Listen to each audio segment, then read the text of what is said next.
Chers compatriotes, nous sommes heureux de partager encore une fois ce moment de communion avec vos familles.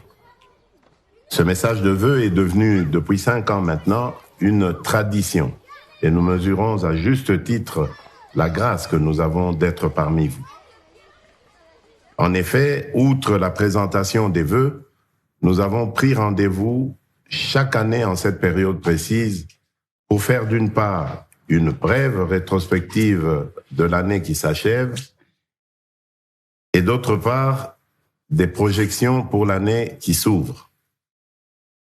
Nous vous adressons ce message au lendemain de la tournée électorale, une période marquante où nous avons eu l'opportunité de parcourir à nouveau les coins et recoins de notre pays. Cette expérience enrichissante nous a permis de nous imprégner de la réalité de nos concitoyens et d'écouter de plus près la voix de chacun d'entre vous. Bien au-delà de l'effervescence, les fêtes de fin d'année sont des moments qui nous invitent à la gratitude, à l'unité et à l'espérance. C'est pourquoi nous profitons également de cette opportunité pour vous exprimer toute notre profonde gratitude pour votre confiance, votre soutien et votre accompagnement manifesté à notre égard durant l'intégralité de ce quinquennat finissant. Cela a été pour nous une véritable source de motivation et de détermination. Dans cet élan, gardons ainsi l'espoir qu'en dépit des aléas de la vie, les jours meilleurs sont devant nous et il nous faut demeurer la tête haute, loin de toute compromission qui pourrait être fatale à l'avenir de nos familles et à notre vivre ensemble comme une nation. Cette année qui s'achève a aussi été une année de défis, tels que la persistance de cette guerre injuste au Nord Kivu qui nous est imposée par les ennemis de notre nation, ou encore le drame de Calais où des milliers de nos compatriotes ont été arrachés brutalement à la vie. Ainsi, nos pensées vont vers les victimes des massacres de Kishiché, Kizimba, Bambou, Bukombo, Tongo et Kalaké, ainsi que les milliers de déplacés internes de la partie orientale du pays. Nous saluons également la mémoire de nos vaillants compatriotes, filles et fils du pays, qui sont tombés, armes à la main, sur le champ de bataille pour la défense de notre intégrité territoriale. La patrie vous sera à jamais reconnaissante. Soyez rassurés que notre détermination reste forte afin de débarrasser et de prémunir notre patrie de ces situations de nature à déstabiliser sa paix et son développement. Chers frères et sœurs, cette année 2023 a été marquée par des moments de joie et de fierté lorsque nous avons vu nos vœux se réaliser. Nous avions en effet émis le vœu l'année dernière de voir la visite du pape François se réaliser dans de bonnes conditions et Dieu merci, tout s'est bien passé et c'est fait une bénédiction pour nous.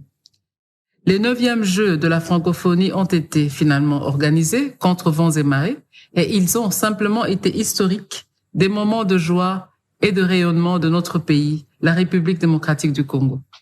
Mais un des faits les plus marquants de cette année, tant dans sa symbolique que dans son importance, demeure la tenue des élections démocratiques, inclusives et transparentes sur 4 échelons d'expression du suffrage direct et avec la prise en compte de nos compatriotes de l'étranger, une première pour notre pays.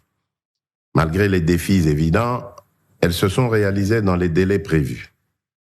Ces élections, qui sont toujours un moment où notre jeune démocratie est mise à l'épreuve, contribuent à forger notre caractère en tant que République et à solidifier nos liens comme peuple.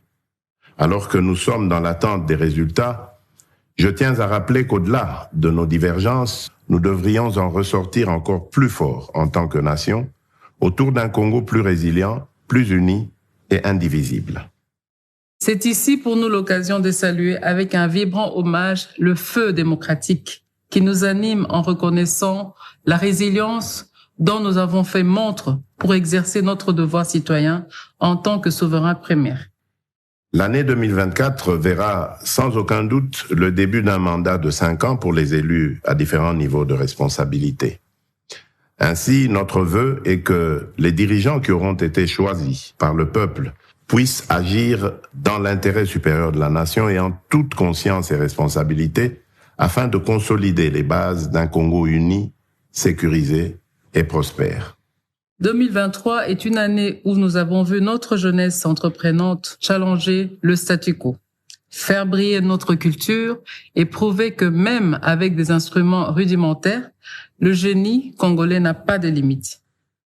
L'année 2024 que nous appelons de tous nos vœux devrait être celle d'un investissement plus accentué dans les projets structurants autour des jeunes afin de résorber le chômage, favoriser le pouvoir d'achat et contribuer à la création d'une vraie classe moyenne. Je profite de l'occasion pour souhaiter à nos léopards, dont je suis un fervent supporter, plein succès pour la Coupe d'Afrique des Nations.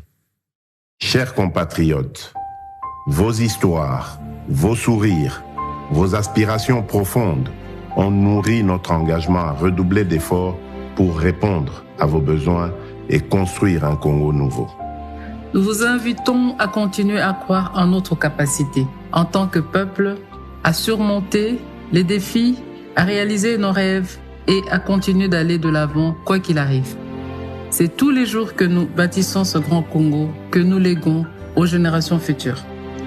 Que chaque famille soit remplie de joie et d'espoir, renouvelée avec la promesse d'un avenir meilleur et que tout Congolais vive dans l'unité, la sécurité et la prospérité. Tels sont nos vœux pour l'année 2024. Nous vous souhaitons une bonne fête de Noël et une heureuse année 2024.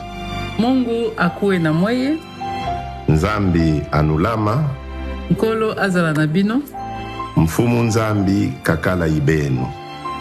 Que Dieu bénisse la République démocratique du Congo, son peuple et tous ceux qui l'ont choisi comme leur lieu de résidence.